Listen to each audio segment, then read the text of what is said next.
Thanks, Brian. That was really great. I don't think you spoke enough about me. You could kind of make that bigger, a little bit more. Yeah. Well, next time maybe. And Art, it's been terrific.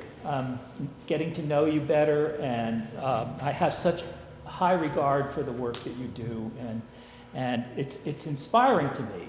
I'm not a historian. I'm an artist. I paint pictures, but I paint pictures of history, and I couldn't do it without the tremendous amount of work that goes into it by dedicated people like Art, who they really understand the mechanics of archaeology, the path of history, and when they describe it, it comes to life for me, and it gives me all kinds of ideas for painting. So I'm going to show some of my work,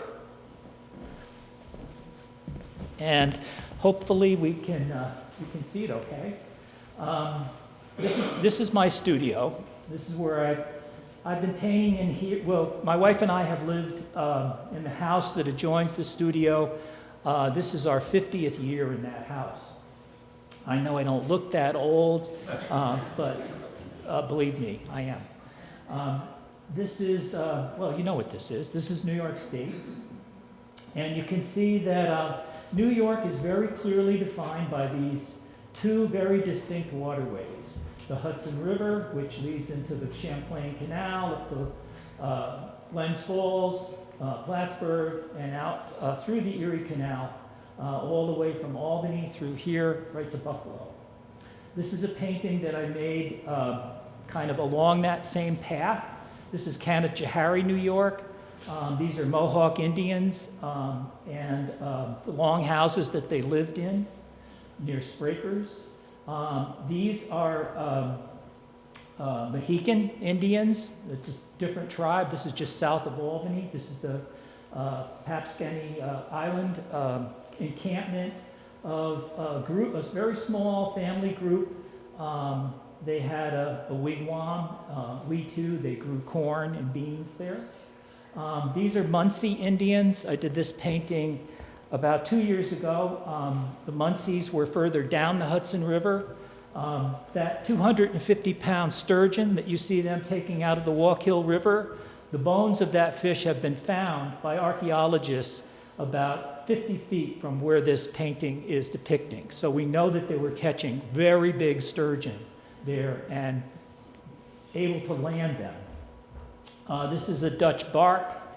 This was in the early Dutch period. This is just off the Hudson River, and the Indians in the elm bark canoes are Mohawks. The man who operated that bark was named Arent van Curler. This is a painting that I made of Fort Orange in Albany. This is set in the 1650s. This painting was commissioned by the governor and his wife and presented to the royal family, the Dutch royal family, when they visited the United States in 2009. This is one of the larger paintings that I've made of Fort Orange is in the background, back here. And this is one of the few times that a large Dutch ship made it all the way up the Hudson River to the site of Albany. The ship was called the Gelderse Bloem, and it brought 30 families from the Netherlands. This is Schenectady, New York, in 1690, shortly before the Schenectady Massacre. Much of what you see here was destroyed by the French and the Indians in an attack in 1695. This is Manhattan. I've tried to do as many paintings as I could and spread them out across New York State and cover as much history as I could. So this painting of Manhattan shows, it's from the East River, looking down the East River out toward where the Statue of Liberty would be today. If you were almost in this exact same spot now, you would be standing on the Brooklyn Bridge. These are part of a Dutch fleet that came. You have to understand a little bit about what happened in New York.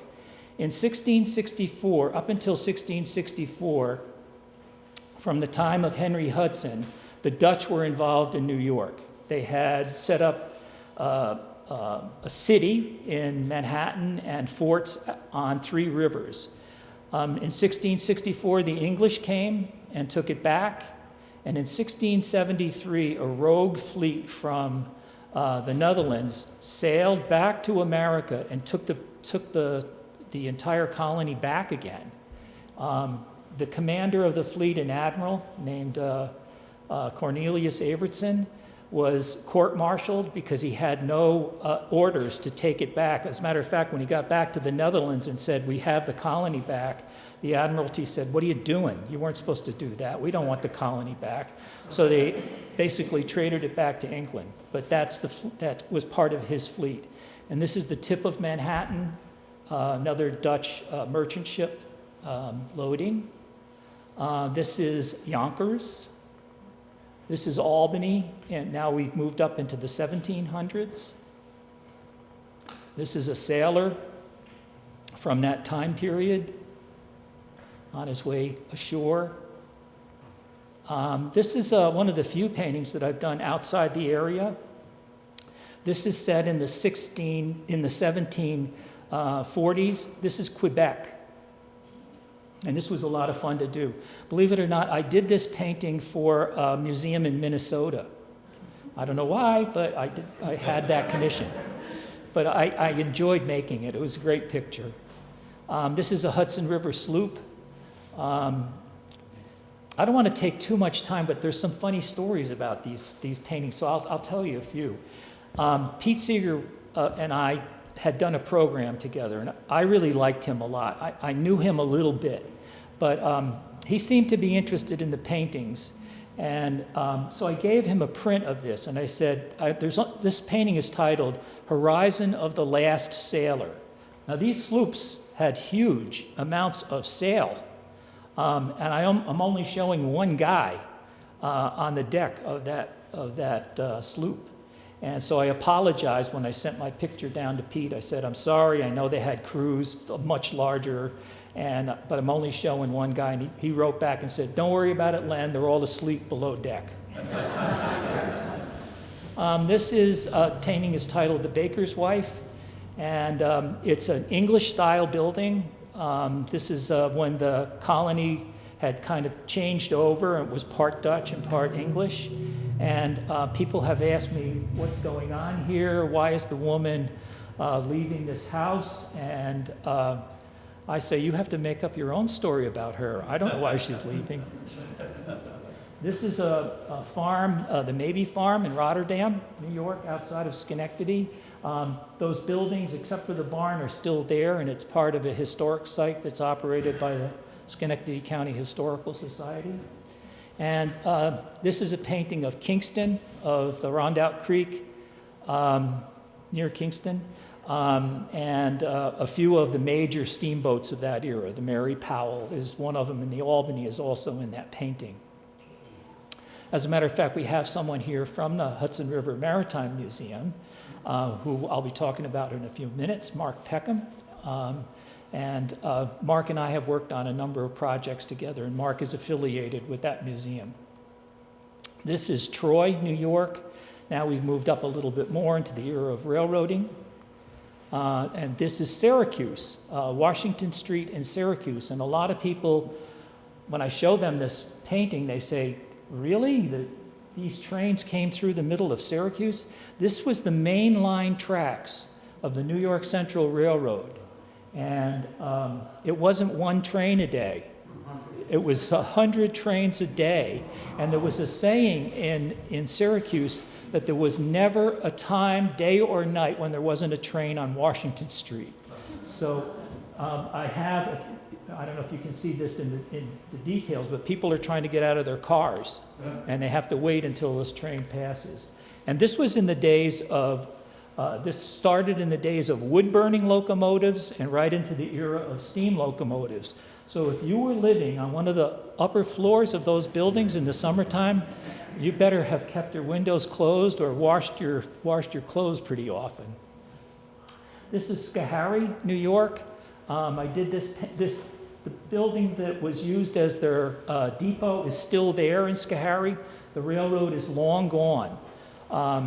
So I did this for a person who grew up in Schoharie, and he wanted a painting of the way it might have looked when the railroad was running. So I did a lot of research on this, on the Schoharie Valley Railroad, and it was challenging to make the painting sort of really work. Everything that the Schoharie Valley Railroad owned is in that painting. They only owned 3 things. They owned the locomotive, the coal tender, and 1 passenger car. So I hid it behind the building so it looked like the train was a lot longer than that. And I love airplanes. This is a Grumman Duck. This would be set in the 1930s. This particular aircraft was part of a number of aircraft just like it that were on board the USS Yorktown. So those are the paintings, some of the paintings. I've done quite a few. And the way I work is from models. And the process is gather the information, get the plans that I can get. And then years ago, I would build them out of whatever I could, styrofoam, paper, cardboard. This particular model is a combination of all those things. And I wound up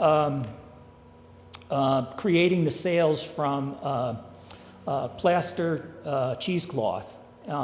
It was a long process, but it gave me the information that I needed for the featured piece in that painting that I showed earlier of Fort Orange in Albany, the Geldersee Bloom painting. But for about the last 15 years maybe or so, I've been building models mostly in the computer. It's a lot easier for me, and I can build a lot bigger models. But it's the same process, get the plans together. This is sort of a sequence of how I take the lines of the ship, start to figure out what a hull looks like, kind of flush it out, start to work on the structure of the deck, the rig, the sails, and ultimately I have a model like that. And these models are very, very helpful to me because I can see so much about it. I can manipulate them any way I want, and I can light them the way I want. I work mostly from commissions, and the painting that we're going to be talking about later, this one of the Montezuma locks, this was a commission, and I'll tell you about how that came about. The title of this painting is called Martin's Journey West. And Martin van Obel was born in the Netherlands, came to America in the 1840s, landed in Boston, traveled across Massachusetts, made his way to Albany, got on the canal, and took the canal all the way through to Buffalo. So he would have come right through here, right through Port Byron, and made his way down to the Seneca River and across that area. And that was the inspiration for this piece, and this is what my client wanted me to, they wanted me to do something with their ancestor that was memorable, and when I mentioned the Erie Canal, they were very interested in that. So I'm going to let Art, you can take over from here. We can get into some of it. I spoke to 2 groups of elementary school and high school kids yesterday in this building. You can tell I'm a little hoarse. And Len and I were under kind of a clock because the bus came and the bus was leaving and we had only so much time, and so there were 2 of us, so we were pretty conscious of not stopping to ramble on with stories and all of that. And so it's either your good fortune or your bad fortune that today we have a little more time. I was thrilled to see Len more relaxed and reflecting back on a story like that, because it gives me license to do a little bit of the same. And it's the way I like to present anyway. I like to think of myself in large part as a storyteller. And the story that's going to be woven today is a wonderful and somewhat complex story, because it's an honor to be able to present with Len, who has produced so much art, historical art, and that thoroughly researched and made accessible, I've always coveted the historic image. You know, that's worth the 10,000 words or the books or what have you, because they draw you in. What was it like? I want to be a time traveler a little bit, so what was it like? So I'm always going back to the artwork, and Len is the master. And so for him to collaborate on some of the findings that we're having on Seneca Lake, which of course is one of the stories I hope to put in perspective for you. I'm going to talk a little bit about what nautical archaeology is and what value shipwrecks have. For example, I asked the kids yesterday, I said, well, who owns these shipwrecks anyway? It's a great question to think about. You know, we find all these shipwrecks, and that's the easy part.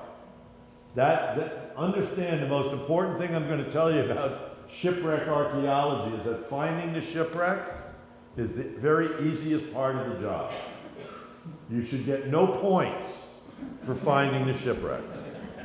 Managing the shipwrecks for their public value, long term, that is complex. And we're still really, you know, kind of figuring it out as we go.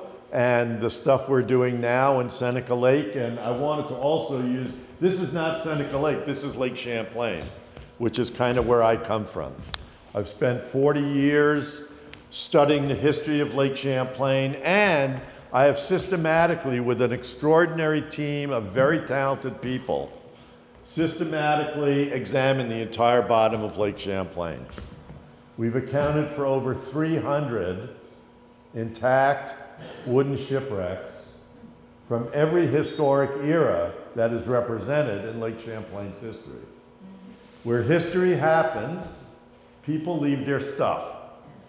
If the stuff is there long enough, it becomes archaeologically significant. If it's actually a shipwreck, which if you think about it, can be a three-dimensional time capsule of its day, it draws us right back to those societies and gives us insights into what life was like, what the economics was like, what the technology of the watercraft was like. And that's really been the privilege of my career to study that.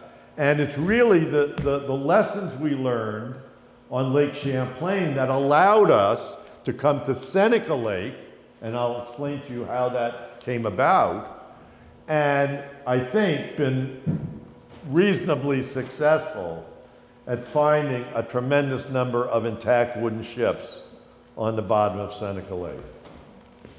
So one of the key elements of why there are so many submerged cultural resources, and it's not just ships, it's breakwaters, it's bridges, it's mill sites, it's anything that's underwater that's been made by people.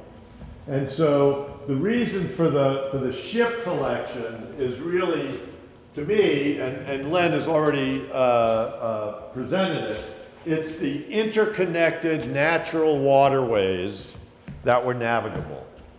So Hudson River, 150 miles of navigation. You can't navigate from there to Lake Champlain or Lake George. So you've got at Lake Champlain and Lake George another massive interstate link in that chain. St. Lawrence River, Richelieu River, the Great Lakes. I mean, we were the perfect venue. The Mohawk River. Now, I do concentrate on the boat types. So in that early pre-canal day, they were using boats that looked something like this on the Mohawk River. There were no locks yet, so the boats were limited in their size and propulsion, and yet back in the day, this was revelation. We can move a ton of things from point A to point B. And so this was really the way society in our part of the world emerged from technological ways. How many people can you move? How many goods can you move?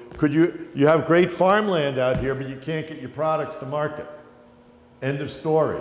You've got great deposits of marble and iron ore and stone, building stone, lumber, but you can't get it to market. And so it's really the waterways and the boats are the key. And New York was very aware of that. There were entrepreneurs and politicians and businessmen that said, you know, we've got all these waterways. People have been debating for decades now about the ability to tame these waterways, use the water, use the corridors, use the elevation, and build an artificial waterway, a highway system of water. And so they decided to do that. And Brian has not just spoken about it here today, but he's one of the prime movers in getting us ready for this incredible opportunity, which is the Canal Bicentennial, a 200-year perspective of building a public works project that was the most successful in the world. Under budget, ahead of schedule. We can do that if we get the right people involved. And so the engineering, the genius, the problem solving, it's one of the great packages of lessons there are for us and our kids to learn from the building of the Erie and Champlain canals. And a canal was nothing more than, you know, it was a highway of water. And it started as a particular highway of a particular size. You go from the dirt road to the one paved road, and then it's working well and there's more cars and you put 2 lanes on it. And it was the same thing for the canals. So the first engineered prism, body of water, was shown up here, and then it was successful, so let's make it bigger. And it was so successful, let's make it bigger.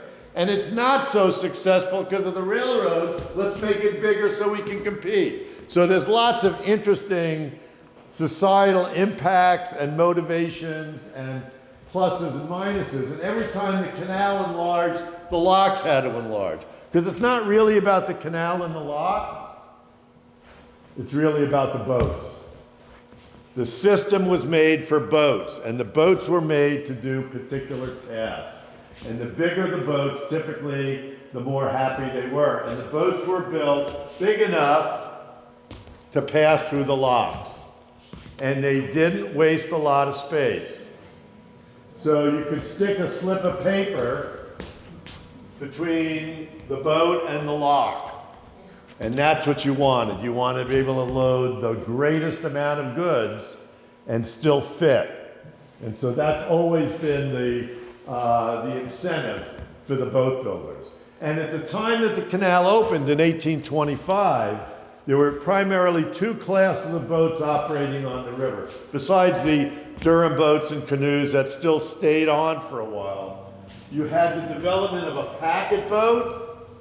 A packet boat. They're building one in Buffalo. Think Greyhound bus.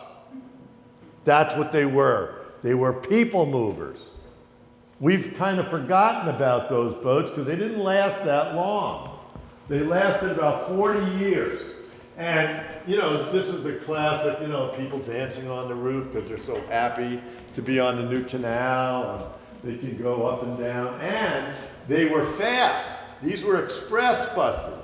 They only showed 2 horses. I think there's a third one just under that cliff because these were typically driven by 3 horses in a line, traveling 4 miles an hour.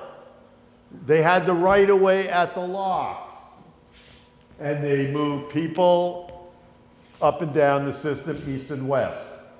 And they could move and hold 50, 60, 70, 80 people from here to the next destination, and they were line boats. So they went, you know, 50, 60 miles, and then they changed to the next system, and you could go all the way across the state that way.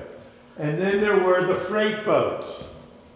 And the freight boats had a completely different task and purpose. They were there to move stuff. The more stuff they moved, the more they got paid. If they tried to move too much stuff and exceeded the depth of the canal, they weren't allowed on it. Highly regulated.